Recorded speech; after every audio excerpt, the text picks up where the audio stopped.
Music.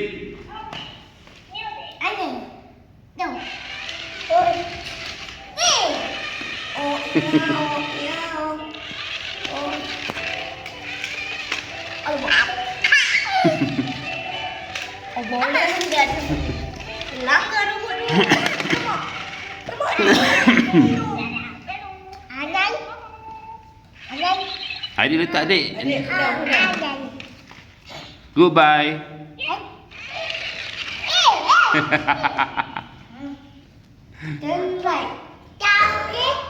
Dah cakap goodbye, mana lagi dah cakap dia? Are you happy?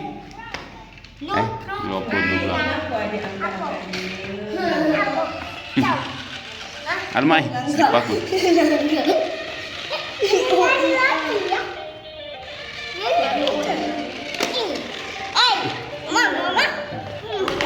Besok bukan. Hari biasa hari dah balik kamu. Tadi kita sarapan. Kita relax-relax. Tengah hari kita cakap opa sendiri. Hari ni hari ni kita balik. Kerja semua hari ni.